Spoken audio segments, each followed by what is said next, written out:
Item ಯಾವುದೇ ಇರಲಿ try ಮಾಡಿ ಆಚಿ ಚಿಕನ್ ಮಸಾಲಾ. ಆಚಿ ಚಿಕನ್ ಮಸಾಲಾ. ಇನ್ನು ಬಸವರಾಜ ರಾಯರೆಡ್ಡಿ ಅವರ ಹೆಸರು ಕೂಡ ಮುಂಚೂಣಿಯಲ್ಲಿದೆ.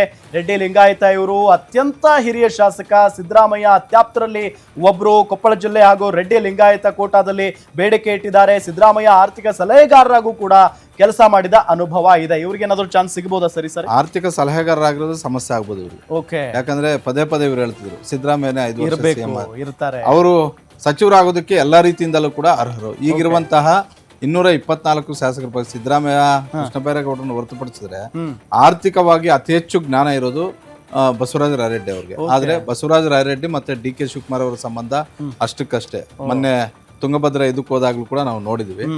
ಏನಂತ ಹೇಳಿದ್ರೆ ಅವಾಗ ಸಿದ್ದರಾಮಯ್ಯ ಅವ್ರ ಪರ ಬಹಳಷ್ಟು ಜೋರಾಗಿ ಬ್ಯಾಟಿಂಗ್ ಮಾಡಿದ್ರಂತ. ಇದೇನು ದೊಡ್ಡ ಇಶ್ಯೂ ಅಲ್ಲ. ಅವತ್ತು ಸಿದ್ದರಾಮಯ್ಯ ಅವರಿದ್ರು, ಅವ್ರಿಗೆ ಜೈ ಅಂದಿದ್ದಾರೆ. ಇವತ್ತು ನೀವು ಮುಖ್ಯಮಂತ್ರಿ, ನಿಮ್ಮನ್ನ ಕೇಳೋದು ಸಹಜ. DK ಶಿವಕುಮಾರ್ ಅವರು ಕೂಡ ಇದನ್ನ ಜಾಸ್ತಿ ತಲೆಗೆ ಹಚ್ಕೋಬೇಕಾಗಿಲ್ಲ. ಆ ಸ್ಥಾನದಲ್ಲೇ ಯಾರೇ ಇರ್ಲಿ ಅವರು ಕೂಡ ಅವ್ರಿಗೆ ಅರ್ಹತೆ ಇದ್ರೆ ಅದು ಕೊಡಬೇಕು. ಅರ್ಹತೆ ಇಲ್ವಾ, ನಿನ್ಗೆ ಅರ್ಹತೆ ಇಲ್ಲಪ್ಪ ಅಂತ ಹೇಳ್ಬೇಕು. ಆದ್ರೆ ನನ್ಗನ್ಸೋದು ಕೊಪ್ಪಳದಲ್ಲಿ ಇವರು ತಂಗಡಿಗೆ ಸೀನಿಯರ್, ಜೊತೆಗೆ ಅವ್ರದ್ದು ಬೇರೆ ಸಮುದಾಯಕ್ಕೆ ಸೇರುತ್ತೆ.